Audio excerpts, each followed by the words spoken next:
আমাদের অনন্য স্টোরি সকল প্রকার পার্ট গল্প দেখতে আমাদের চ্যানেলটি সাবস্ক্রাইব করে পাশে থাকা বেল আইকনটিতে ক্লিক করে অল নোটিফিকেশন অন করে দিন। বল মায়া, কেমন আছিস? ভালো আছি, তুই? আমিও ভালো আছি। ভালো তো থাকবেই, এত সুন্দর একটা জামাই পাইছো, সারাদিন তাকে নিয়ে পড়ে থাকো, আমাদের কথা তো আর মনে হয় না। এসব বক বক না করে কি জন্য ফোন দিছিস সেটা বল। বলছি, ব্যস্ত হয়েছিস কেন? ফোনে টাকা আমার কাটতেছে না তোর? আমি রাখলাম, তুই বক বক করতে থাক। এই শোন আদিলা। বল। আজকে নাইট ক্লাবে আসতে পারবি? কেন? আজ মাদার তেরেসা আসবে ডান্স করতে, অনেক মজা হবে। আচ্ছা তাহলে যাব। যখন মাদার তেরেসা আসবে তাহলে সন্ধ্যায় রেডি থাকিস। পরে ফোন কেটে দেয়। সন্ধ্যার সময় আদিলা রেডি হয়ে যেতে লাগে। তখন এই ছোট লোক শোন, তোকে এতদিন সব সময় আমার চোখে চোখে রাখছি, তোর আদর যত্ন করছি, তোকে সুস্থ করে তুলে আবার কষ্ট দেওয়ার জন্য। তোকে যে কষ্ট দিয়েছি সেটা যেন বাবা মা জানতে না পারে। এখন আমি বাইরে যাচ্ছি, এই সুযোগে যদি তাদেরকে কিছু বলিস তাহলে কিন্তু তোর জান থাকবে না, একদম মেরে ফেলবো। আমাকে এভাবে সবসময় কষ্ট দেওয়ার থেকে বিষ দিয়ে একেবারে মেরে ফেলতেই তো পারেন। চুপ থাক, তোকে আমি তিলে তিলে মারবো। একেবারে মেরে ফেললে তো আমার জ্বালা মিটবে না। তোর সাথে পরে কথা বলবো, আমার দেরি হয়ে যাচ্ছে। এই বলে চলে যায়। অতঃপর আদিলা সেখানে গিয়ে আনন্দ ফুর্তি করে আর প্রচুর পরিমাণে ড্রিঙ্কস করে।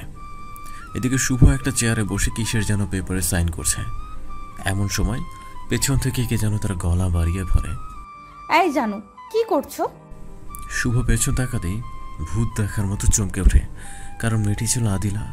শুভ তার দিকে তাকিয়ে থেকে ভাবছে, ভূতের মুখে রাম নাম। যে তাকে এক সেকেন্ডের জন্য সহ্য করতে পারে না, সে আজ তাকে জান বলে গলা ধরছে।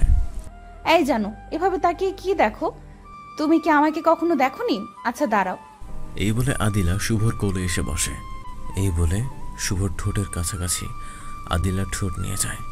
এখন আমাকে তুমি মন ভরে দেখো আর আমাকে তুমি আদর করো। আজ না তোমার আদর পেতে মনটা ব্যাকুল হয়ে আছে। প্লিজ জানু, তুমি আমাকে একটু আদর করো। তুমি অনেক খারাপ, আমাকে একটু আদর করো না। এই আপনার মাথা ঠিক আছে? মনে তো হচ্ছে আপনি নেশা করে আসছেন। আপনার নেশা ধরেছে, তাই এমন আবোল তাবোল কথা বলছেন। আমার সত্যিই নেশা পেয়েছে তোমার আদর পাওয়ার জন্য। প্লিজ শুভ, আদর করো আমাকে। দেখেন, আপনার মাথা ঠিক নাই। এখান থেকে যান, বিছানায় গিয়ে শুয়ে পড়েন। তুমি আমাকে আদর করো, তুমি না আমার স্বামী? আজ তোমাকে নিয়েই শোবো। এই বলে শুভর ঠোঁটের কাছাকাছি আদিলার ঠোঁট নিয়ে যায়, তারপর শক্ত করে তাকে জড়িয়ে ধরে। শুভর কাছে এটা ভালো লাগলেও তার মন চাচ্ছে না। শুভ ভালো করেই জানে এখন আদিলা হুঁশের মধ্যে নেই। আদিলার হুঁশ ফিরলে এর পরিণাম ভালো হবে না, তাই শুভ তাকে কোলে নিয়ে বিছানায় দিয়ে আসতে যাবে। তখনই আদিলা আরো শক্ত করে শুভর গলা জড়িয়ে ধরে। শুভ ছাড়ানোর চেষ্টা করেও আদিলার কাছে পেরে ওঠে না, তাই বাধ্য হয়ে শুভ তার সাথেই শুয়ে পড়ে। যদিও সে বুঝতে পারে সকালে আদিলা তাকে কিছু একটা করে। পরে তাদের মাঝে কি হয়েছে আমি জানি না। পরের দিন সকালে যখন আদিলার ঘুম ভাঙে, তখন দেখতে পায় সে শুভকে জড়িয়ে ধরে শুয়ে আছে এবং তাদের উভয়ের মাঝে কোনো বিন্দু পরিমাণ এবং কাপড় এলোমেলো। তা দেখে আদিলা জোরে চিৎকার করে ওঠে। এতে শুভর ঘুম ভেঙে যায়। শুভ নিজেও ভাবতে পারে না এগুলো কিভাবে হলো, তাই তাড়াতাড়ি করে কাপড় পরে নিয়ে, সরি, আমি জেনে বুঝে কিছু করি নাই। তার বাচ্চা, আমাকে নষ্ট করে বলছিস সরি? তোকে তো আমি আজ মেরেই ফেলবো। কোন সাহসে তুই আমার সাথে এমন করলি বল? এই বলে আদিলা উঠে গিয়ে লাঠি নিয়ে এসে শুভকে অনবরত মারতে থাকে। শুভ চিৎকার করে বলতে থাকে, আমি জেনে বুঝে কিছু করি নাই, আমাকে মাফ করে দেন। কে শোনে কার কথা? আদিলা যেন আজ পাগল হয়ে গেছে। শুভর কোনো চিৎকার তার কানে যাচ্ছে না, অনবরত মারতে থাকে। একসময় আদিলা শুভর মাথায় আঘাত করে, এতে শুভ একটা জোরে চিৎকার করে সেন্সলেস হয়ে যায়। ঠিক সেই সময় আদিলার বাবা মা তার রুমে যায়। তখন আদিলার বাবা শুভর অবস্থা দেখে মাথায় হাত দিয়ে বসে পড়ে। এই ছিল তোর মনে শয়তানি বুদ্ধি? আমি যদি আগে কখনো জানতাম তুই তার সাথে এমন করবি, তাকে কষ্ট দেওয়ার জন্য আমাদের থেকে পৃথক থাকবি, তাহলে কখনো তোর মতো বজ্জাত মেয়ের কাছে শুভকে পাঠাতাম না। জানি না এতদিন তুই তার সাথে কেমন আচরণ করেছিস। আজ যদি সকালে এখানে না আসতাম তাহলে হয়তো তোর পরিচয়টা জানতে পারতাম না। তোকে আজ আমার মেয়ে ভাবতেও ঘৃণা হচ্ছে। C Adila, C. আর শুধু তোমার জন্য মেয়েটা এত জঘন্য হয়েছে। আরও আদর দিয়ে মাথায় তুলে নাচো। ছেলেটা তোর কি ক্ষতি করেছে যার জন্য তার এই অবস্থা করেছিস? একদিন বুঝে আসবে তোর কাকে কষ্ট দিচ্ছিস, তুই কাকে হারিয়েছিস। তুই সেদিন চিৎকার করে কান্না করে চোখের জল শুকিয়ে ফেলবি, তবুও তুই ফিরে পাবি না। তুমি এই ছোট লোকটার জন্য আমাকে গালি দিচ্ছ? তোকে আমি কখনো গায়ে হাত তুলি নাই, আজ তুললাম। এখনো সময় আছে, তুই ভালো হয়ে যা। এই বলে আদিলার বাবা শুভকে নিয়ে হাসপাতালে চলে আসে। তুমি এতটা খারাপ হয়ে গেছো, আমার জানা ছিল না। কি অপরাধ করেছিল সে তোমার সাথে, যার জন্য তার অবস্থা এমন করেছো? সে আমার সাথে কেন ফিজিক্যাল রিলেশন করলো? দেখ মা, সে তোমার স্বামী, আর তোমার উপর তার এটা হক। শুভ যতই গরিব হোক না কেন, বা কালো ল্যাংড়া লুলা হোক, সে তোমার স্বামী। একটা কথা মনে রেখো, একটা মেয়ের জন্য তার স্বামী সব।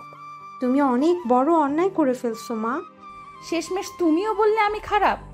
তুমি বলো, যাকে দেখতে পারি না, যাকে স্বামী হিসেবে মানি না, সে আমার সতীত্ব নষ্ট করছে, তাকে কি করে মেনে নেই বলো? তুমি কখনো ভালো হবে না। তোমার যা মন চায় তুমি করো। কোনোদিন শুভর জন্য আমাদের কাছে কিচ্ছু বলো না। এই বলে আদিলার মাও চলে যায়, আর আদিলা মনে মনে বলতে থাকে, কুত্তার বাচ্চা, তুই ভালো হয়ে আসি আগে, তোরে আমি দেখে নেব। আজ তোর জন্য বাবা আমার গায়ে হাত তুললো, মা আমাকে ভুল বুঝলো। এদিকে আদিলার বাবা শুভকে নিয়ে হাসপাতালে আসে। ডাক্তাররা তাকে ইমার্জেন্সিতে নিয়ে চিকিৎসা করতে থাকে। দীর্ঘ সময় পরে ডাক্তার বের হয়ে আসলে। ডাক্তার, রোগীর কেমন অবস্থা? অবস্থা বড় নাজুক, মাথার আঘাতটা বেশ জোরে লেগেছে। বলা যাচ্ছে না তার জ্ঞান ফিরবে কিনা, হতে পারে সে কোমায় চলে যাবে। দীর্ঘ 15 দিন পর যখন শুভর জ্ঞান ফিরে, তখন তার পাশে আদিলার বাবা আর মাকে দেখতে পায়। বাবা, তোর জ্ঞান ফিরেছে? এখন কেমন লাগছে? ভালো। বাবা, আমাকে তুই মাফ করে দিস। আজ আমার জন্য তোর এই অবস্থা। আমি বুঝতে পারি নাই আমার মেয়েটা এত খারাপ, এত জঘন্য। আমি তাকে তোর হাতে তুলে দিয়ে অনেক ভুল করেছি। সে তোর মতো ছেলে তার লাইফ পার্টনার হিসেবে পাওয়ার যোগ্য না। কোনো বাবাই চায় না তার মেয়ের সংসার ভেঙে যাক, ঠিক আমিও চাইতাম না। কিন্তু এখন তার অবস্থা দেখে আমি আর চাই না তোদের সংসার টিকে থাকুক, তোকে আবার সে কষ্ট দেখ। আমি বাবা হয়ে তোদের ডিভোর্স করিয়ে তোকে ভালো একটা মেয়ে দেখে বিয়ে করাবো, তবুও তুই আমাকে মাফ করে দে। আঙ্কেল, আপনি এগুলো কি বলছেন? পাগল হয়েছেন নাকি? আপনি আমার বাবার মতো, আর বাবার সন্তানের কাছে ক্ষমা চাওয়া এটা শোভা পায় না। আঙ্কেল, আর আপনি কোনো ভুল করেননি, তাহলে কেন আমার কাছে মাপ চাইতেছেন? আমি তাকে ভালোবেসেছিলাম আর ভালোবেসেই যাব। আমার কপালটাই খারাপ। যাকে ভালোবাসলাম, যাকে নিয়ে ঘর বাঁধার স্বপ্ন দেখতাম, সে আমাকে দেখতেই পারে না। জানি না কেন আমার উপর তার এত জিদ। আজ হয়তো বুঝতে পারছে না, আমাকে কষ্ট দিচ্ছে। একদিন ঠিকই বুঝে আসবে তার সেই দিনটা। অপেক্ষায় আছি। যদি সে আমাকে আরও মারতে চায়, কষ্ট দিতে চায়, দিবে। আমি তার পিছনে আঠার মতো লেগেই থাকবো। একদিন তো সে আমার ভালোবাসা বুঝবে। আর আঙ্কেল, এমন কথা আর কখনো মুখে আনবেন না। জন্ম মৃত্যু একবারই হয়, তেমনি বিয়েটাও আমি তাদের মধ্যেই ধরি। আদিরা যত পারুক আমাকে কষ্ট দিক, একদিন তো আমাকে ভালোবাসবে। আমি সেই অপেক্ষায় থাকবো। আঙ্কেল, আপনার কাছে হাত জোর করে বলছি, আমাদের সংসার আপনি ভাঙবেন না, যদিও সে আমাকে আরও কষ্ট দেয়। আদিলার বাবা শুভর কথা শোনার সাথে সাথে শুভকে জড়িয়ে ধরে কেঁদে দেয়। তুই অনেক ভালো রে। আমার মেয়েটা কেন বোঝে না সে কাকে হারাতে চলেছে? তখন একটা ডাক্তার রুমে আসে। আপনারা এখন বাইরে যান, রোগীরে চেক আপ করবো। ডাক্তারের কথা শুনে তারা বের হয়ে যায়। কিছুক্ষণ পর ডাক্তার শুভকে চেক আপ করে বের হলে। ডাক্তার সাহেব, তাকে কি আমরা বাসায় নিয়ে যেতে পারি? আজ পারবেন না, আগামীকাল নিয়ে যাবেন। এই বলে ডাক্তার চলে যায়। পরের দিন আদিলার বাবা শুভকে বাসায় নিয়ে আসে। এদিকে আদিলা শুভর কথা একটাবারেও মনে পড়েনি। সে চলছে তার মতো বিন্দাস লাইফে। 15 দিন পর শুভ মোটামুটি সুস্থ হয়ে ওঠে। এদিকে আদিলা তার ফ্ল্যাটে একা একা থাকতে ভালো লাগছে না, তাই সে তার বাবার বাসায় চলে আসে। অতঃপর সে তার নিজের রুমে গিয়ে শুভকে তার রুমে শুয়ে থাকতে দেখতে পায়। এতে আদিলা রেগে যায়। কুত্তার বাচ্চা, তো সাহস কি করে হলো আমার রুমে আমার বিছানায় শুয়ে থাকার? তোকে আজ আমি মেরেই ফেলবো। আমার বিছানায় অনুমতি ছাড়া তুই কেন শুয়েছিস? আর আর তোর মতো ছোট লোকের এরকম বেডে শুয়ে থাকা মানায় না। তুই অনেক বড় অন্যায় করে ফেলছিস। তোর জন্য বাবা আমার গায়ে হাত তুলছে, যে বাবা কখনো আমাকে ধমক দিয়ে কথা বলে নাই। আমার মা আমাকে ভুল বুঝছে, আমার সাথে কথা বলে না। তোকে আজ আমি মেরেই ফেলবো। এই বলে সে লাঠি খুঁজতে থাকে। তখন এই লাঠি নিয়ে মারতে যাবে, আর হঠাৎ সে মাথা ঘুরে মাটিতে পড়ে সেন্সলেস হয়ে যায়। অতঃপর শুভ তাকে ধরে নিয়ে হাসপাতালে নিয়ে, সাথে তার বাবা মাও যায়। অতঃপর ডাক্তার আদিলাকে চেক আপ করে বের হয়ে আসে। কি হয়েছে ডাক্তার আমার মেয়েটার? মিষ্টিমুখ করান, আপনি নানা হতে চলছেন। কি? ডাক্তারের কথা শুনে তারা খুশিতে আত্মহারা হয়ে যায়। এই হিসেবে যে আদিলা তার সন্তানের দিকে তাকিয়ে হলেও শুভকে মেনে নেবে। তোমরা থাকো, আমি মিষ্টি নিয়ে আসছি। আমিও যাব তোমার সাথে। আচ্ছা চল। তারপর শুভকে রেখে তারা মিষ্টি আনতে চলে যায়। এদিকে শুভ গিয়ে আদিলার পাশে বসে জ্ঞান ফেরার অপেক্ষায় বসে আছে। কিছুক্ষণ পর আদিলার জ্ঞান ফিরলে, এই ছোট লোকের বাচ্চা, আমি এখানে কেন? আমি তো রুমে ছিলাম। আমাকে এখানে কে নিয়ে আসলো? আর আমার বাবা মা কোথায়? আপনার বাবা মা মিষ্টি আনতে গেছে মানুষদের খাওয়াবে বলে। কি কি আপনি মা হতে চলছেন, তাই সবাইকে মিষ্টি খাওয়াবে। কি বললি? আমি মা হতে চলছি? তার মানে সেই দিনের জন্যই তোর বাচ্চা আমার পেটে? আমি তোর মতো নির্লজ্জ বেহায়ার এই বাচ্চা আমার পেটে লালন পালন করতে পারবো না। আমি এখনই নষ্ট করে দেব। এই বলে আদিলা বেড থেকে উঠে বের হতে লাগে। তখন শুভ আদিলার পা জড়িয়ে ধরে। আপনার দোহাই লাগে, এই নিষ্পাপ বাচ্চাটার কোনো দোষ নেই, তাকে নষ্ট করিয়েন না। তার জীবনের বিনিময়ে আপনি আমাকে যা করতে বলবেন আমি করব, তবু তাকে নষ্ট করবেন না। আচ্ছা, যদি তুই আমার দুইটা শর্ত মানতে পারিস তাহলে তোর এই সন্তান পেটে রাখবো, না হলে তাকে নষ্ট করে দেব। বলেন আপনার শর্ত। 1, তোর সন্তান দুনিয়াতে আসার আগ পর্যন্ত তুই আমার চাকর হয়ে থাকবি। আমি তোকে যা করতে বলবো তাই করবি, এবং আমার বাবা মাকে তুই বোঝাবি যে আমি তোকে কষ্ট দিলে তারা যেন কিছু না বলে। তোকে কষ্ট দিলে যদি আমার বাবা মা কিছু বলে তাহলে আমি তোর এই সন্তান নষ্ট করে দিব। 2, তোর সন্তান এই দুনিয়াতে আসলেই তাকে নিয়ে তুই আমার জীবন থেকে চিরজীবনের জন্য চলে যাবি, ডিভোর্স পেপার সাইন করে। যদি তুই এই 2 শর্তের রাজি থাকিস তাহলে আমি তোর এই সন্তান আমার পেটে লালিত পালিত করব। শুভ কিছুক্ষণ ভাবার পর, আমি আপনার 2টি শর্তে রাজি, তবে আপনি কথা দেন যে আপনি এমন কোনো কাজ করবেন না যে আমার সন্তানের ক্ষতি হয়। আচ্ছা, কথা দিলাম তোর সন্তানের কোনো ক্ষতি হবে না। এখন আমার পা ছাড়, আর শোন, তুই যেভাবে পারিস আমার বাবা মাকে রাজি করিয়ে তুই আমার ফ্ল্যাটে চলে আসবি, কিন্তু ভালো করে খেয়াল রাখিস তারা যেন আমাকে আবার ভুল না বোঝে। যদি ভুল বুঝে তাহলে কিন্তু তোর খবর আছে। তুই এই বাড়িতে থাকলে তোকে আমি কিছুই করতে পারবো না, না পারবো তোকে গোলাম বানাতে, না পারবো তোকে কষ্টও দিতে। কি হলো, পারবি তো? আমি আমার সন্তানকে বাঁচানোর জন্য সবই পারবো। গুড, এখন তুই সামনে থেকে সর। আচ্ছা, একটা কথা বলবেন? বল দেখি। আপনি আমার সাথে এমন করেন কেন? জানি না, তোকে দেখলেই আমার গা ঘিন ঘিন করে। তোকে একটু আমার সহ্য হয় না। এগুলো ভুলে কি আমাকে একটু ভালোবাসা যায় না? কি এমন অপরাধ আমি করেছি যার জন্য আমার সাথে এমন করেন? আমি গরিব বলেই আমার দোষ? আমি কি কারো ভালোবাসা পেতে পারি না? তুই হাসালি আমাকে, তোকে দেখতেই পারি না আবার ভালোবাসবো। আর হ্যাঁ, তুই ভালোবাসা পেতে পারিস তোর মতো কোনো ছোট লোকের, আমার না। ম্যাডাম, টাকাই কি সব? টাকাই কি সুখ দিতে পারে? পারে, টাকাই সবকিছু দিতে পারে। তুই এখন আমার সামনে থেকে সর, না হলে খারাপ কিছু হয়ে যাবে। শুভ আর কোনো কথা না বলে মন খারাপ করে কেবিন থেকে চলে আসে। কিছুক্ষণ পর আদিলার বাবা মা অনেকগুলো মিষ্টি নিয়ে এসে মানুষের মাঝে বিতরণ করে। অতঃপর তারা আদিলাকে নিয়ে বাসায় চলে আসে। যা ছোট লোক, আমার বাবা মাকে বুঝিয়ে আয় যে আমরা এখানে থাকবো না। ম্যাডাম, এখন যদি এগুলো বলি তারা কিছুতেই আমাকে আপনার সাথে ছাড়বে না। আপনি অন্তত কিছুদিন এখানে আমার সাথে ভালো ব্যবহার করেন, যেন তারা মনে করে আপনি আমাকে মেনে নিছেন। আপনি যদি কিছুদিন আমার সাথে ভালো ব্যবহার করেন তাহলে পরবর্তীতে আঙ্কেলকে বললেই আমাকে ছেড়ে দিবে। তার মানে তুই আমার আবার একই বিছানায় থাকতে চাইতেছিস আর সুযোগ খুঁজতেছিস? যা, তোর বলতেও হবে না, আমি তোর এই বাচ্চাও রাখবো না। বিশ্বাস করেন, আমি এমন কিছুই করতে চাচ্ছি না। শুধু আপনি একটু কয়েকদিন তাদের সামনে আমার সাথে ভালো ব্যবহার করবেন, আর রাতে কখনো আপনার কাছে আসবো না। আমি দরজার কাছে বিছানা ফেলে শুয়ে থাকবো। এর বিনিময়ে আপনি আমাকে যা শাস্তি দেওয়ার দিবেন আমি মাথা পেতে নিব। আচ্ছা, তাহলে আমি তোর শাস্তি দ্বিগুণ দিব। 7 দিন পর, এই 7 দিনে আদিলা শুভর কথা মতোই তার সাথে ভালো ব্যবহার করছে। এতে আদিলার বাবা এবং মাও অনেক খুশি, কারণ তারা দেখতে পাচ্ছে তাদের মেয়ে এখন শুভকে মেনে নিয়েছে, তার সাথে অনেক ভালোভাবে সংসারও করছে। একদিন শুভ এবং আদিলা তার বাবা মার রুমে যায়। কিছু বলবা তোমরা? তোমার জামাই এখানে থাকতে চাইতেছে না, সে নাকি আমার ফ্ল্যাটে থাকবে। কতবার বুঝালাম, বুঝতেছে না। তুমি যখন তাকে মেনে নিয়েছো, এখন আমার তাকে তোমার হাতে ছেড়ে দিতেই সমস্যা নাই। আর শুভ যখন চাইতেছে নিয়ে যাও, তাহলে আর একটা কথা খেয়াল রেখো, তুমি কিন্তু এখন মা হতে চলেছ, তাই একটু নিজের যত্ন নিও।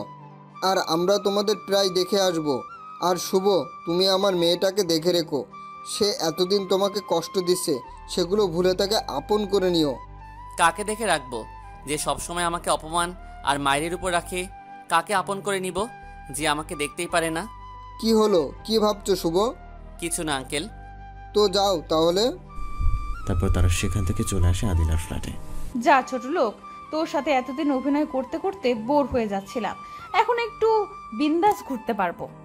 আয় শোন, আজ থেকে তোকে আর মারবো না, কারণ তোর পুঁটি মাছের জীবন একটু মারলেই হসপিটালে নিতে হয়। তোকে এখন থেকে জ্বালিয়ে মারবো, তোর জীবন আমি নরকে পরিণত করব। যা, এখন বাড়িটা পরিপূর্ণ পরিষ্কার করে আমার জন্য খানা বানাবি। যদি কিছু কম হয় তাহলে বুঝবি এই 7 দিনে তোর সাথে নাটক করার শাস্তিটা কেমন হয়। আদিলার কথা মতো শুভ কাজে লেগে যায়। কাজ করতে করতে প্রায় সন্ধ্যা হয়ে যায়। তখন ঘরের কাজ ফেলে রেখে রান্না করার কাজ শুরু করতে যায়। কিন্তু কি দিয়ে কি করবে?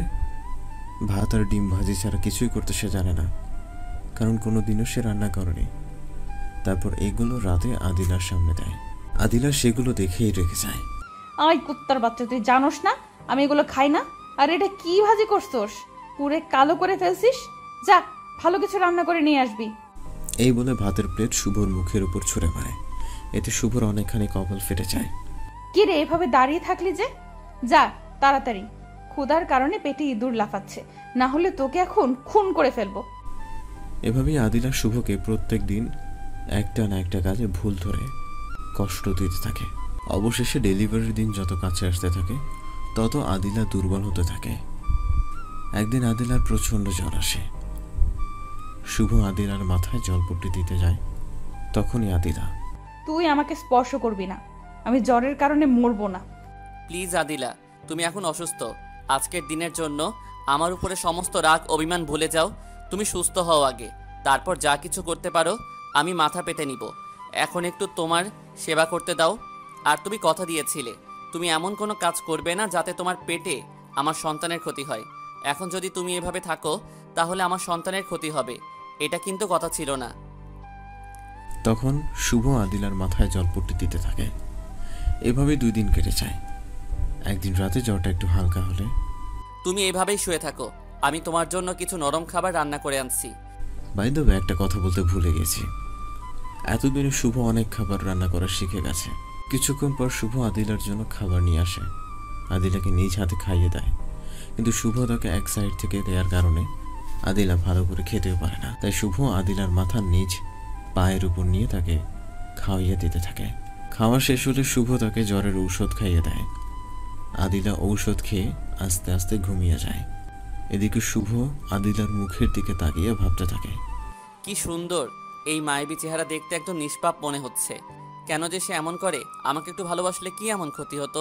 শুধু মনের ভিতরে অহংকার নিয়েই বড় হয়েছে। এসব ভাবতে ভাবতে শুভও ঘুমিয়ে যায়। পরের দিন শুভ ঘুম থেকে উঠে আদিলাকে কোলে নিয়ে ওয়াশরুমে যেতে লাগে। তখন, আমাকে কোলে নিতে হবে না, আমি একাই যেতে পারবো। এখন আমার জ্বর নেই, শুধু একটু মাথা ব্যথা করছে, তাও হয়তো ঠিক হয়ে যাবে। আপনি কি ভাবছেন আমি এগুলো করছি আপনাকে ইমপ্রেস করার জন্য? তাহলে হয়তো ভুল ভাবছেন। আমি এগুলো করছি যাতে আপনার পেটে আমার সন্তানের কোনো কষ্ট না হয়। শুভর এই কথাটা কেন জানি আদিলার কাছে একটু খারাপ লাগে। তার খেদমত করছে তাকে ভালোবেসে না, বরং তার সন্তানকে ভালোবেসে। অতঃপর আদিলা কোল থেকে নেমে নিজেই আস্তে আস্তে ওয়াশরুমে চলে যায়। কিছুক্ষণ পর বের হয়ে আসলে, এদিকে আসেন, আপনার মাথা একটু ম্যাসাজ করে দেই, এতে কিছুটা আরাম অনুভব করবেন। লাগবে না তোর মাসাজ, তুই এখান থেকে আমার সেবা করতে হবে না। রাগ করলেন আমার উপর? তোর উপর রাগ করব কোন দুঃখে? তুই আমার কে? ও তাও ঠিক, মন খারাপ করে। আচ্ছা আপনি শুয়ে থাকেন, আমি খাবার নিয়ে আসছি। কিছুক্ষণ পর শুভ খাবার নিয়ে এসে আদিলাকে দেয়। আদিলা হালকা কিছু খেয়ে ঔষধ খেয়ে ঘুমানোর চেষ্টা করে, কিন্তু মাথা ব্যথার কারণে ঘুমাতে পারছে না, শুধু এপাশ ওপাশ করছে। তা দেখে শুভ বিছানায় উঠে আদিলার মাথা নিজের পায়ের উপর রেখে মাথায় হাত বোলাতে থাকে। এতে আদিলা কিছুই বলে না, সে হয়তো এমনটাই চাচ্ছিল যেন কেউ তার মাথাটা একটু টিপে দেয়। আদিলা কিছুক্ষণ শুভর দিকে তাকিয়ে থাকে, চোখ বন্ধ করে দেয়। তখন হঠাৎ কলিং বেল বেজে ওঠে। কে? দরজা খোলা আছে, ভিতরে আসেন। লোকটি ভিতরে আসলে শুভ চমকে ওঠে। আঙ্কেল, আপনার এত সকাল সকাল? তোমরা তো আমাদের কথাই ভুলে গেছো, তাই আমরা তোমাদের দেখতে এবং নিতে আসলাম। জানো, তোমাদের এমন অবস্থা দেখে আমার অনেক আনন্দ হচ্ছে যে আমার মেয়েটা তোমাকে মেনে নিয়েছে। আমি চাই তোমরা সারা জীবন এভাবেই থাকো। তাদের কথার কারণে আদিলা জেগে যায়। অতঃপর সে শুভর কোল থেকে ওঠার চেষ্টা করে। তখন শুভ তার মাথা ধরে তুলে দেয়। মা, কেমন আছিস তুই? শুভকে পেয়ে আমাদের ভুলেই গেছিস? কি হলো মা, কথা বলবি না? রাগ করেছিস আমাদের উপর? না মানে আঙ্কেল, আদিরা অসুস্থ, জ্বর, মাথা ব্যথা, তাই হয়তো কথা বলতেছে না। কতদিন ধরে? এই তো 3 দিন। সে অসুস্থ, আমাদের একটু জানানোর প্রয়োজন মনে করিনি? এই সামান্য বিষয়ে আপনাদের চিন্তায় ফেলতে চাইনি, তাই বলিনি। এখন তার জ্বর নেই, একটু মাথা ব্যথা আছে। আচ্ছা, তাহলে তাকে ঘুমাতে দাও, পরে কথা বলবো। আর আজ বিকালে তোমাদের এখান থেকে নিয়ে যাব। এই বলে তারা অন্য রুমে চলে যায়। বিকেলে তাদের নিয়ে যেতে চাইলে শুভ না করে দেয় যে সে যাবে না, তার নাকি এখানে কিছু কাজ আছে। তাই আদিলার বাবা মা তাকে আর জোর করেনি, তারা আদিলাকেই নিয়ে চলে যায়। 2 দিন পর আদিলার মনে শূন্যতা অনুভব করে। কি যেন তার কাছে নেই, কি যেন তার জীবন থেকে হারিয়ে যাচ্ছে। কি সেটা, কাকে খুঁজছে সে, এসব ভাবতে থাকে।